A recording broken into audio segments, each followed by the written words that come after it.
Magandang hapon po. Walang habas na namaril ang isang lalaki sa San Mateo, Rizal. At nang dumating ang mga pulis, nagkulong siya sa loob ng kanyang bahay kasama ang minor de edad niyang anak. Magdamagan siyang pilit na pinapasuko ng pulisyat ng kanyang mga magulang pero nawi ito sa barilang ikinamatay ng sospek.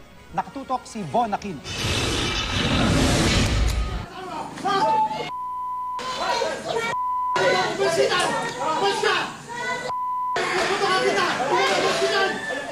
Halos buong magdamag na nakikipagnegosasyon ng mga pulis sa isang namamaril na lalaki sa San Mateo, Rizal. Ayon sa isang residente, pasado alas 3 pa lang kahapon, nanunutok na ng baril sa kalsada ang suspect na kinilalang si Larry Lorena. Pero nang dumating ang mga pulis, nagkulong na ito sa loob ng kanyang bahay kasama ang 11 taong gulang ng anak.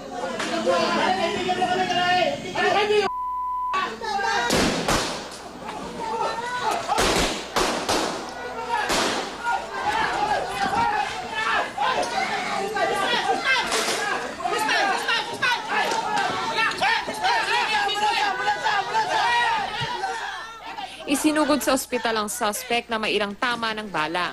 Kalaunan, namatay rin siya. Maayos namang nakalabas ng bahay ang anak ng suspect.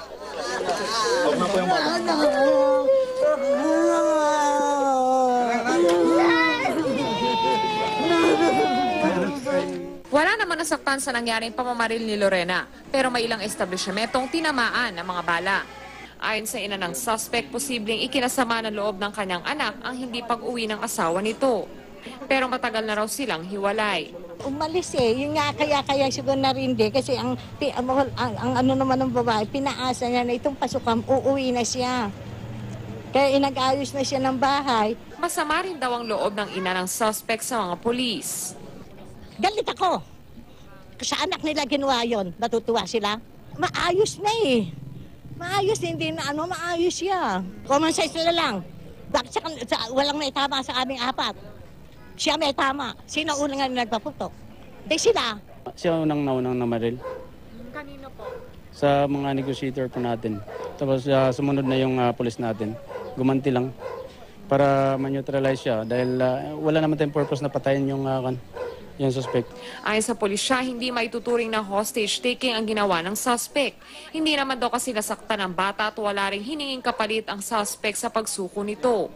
Von Aquino, Nakatutok, 24 Oras.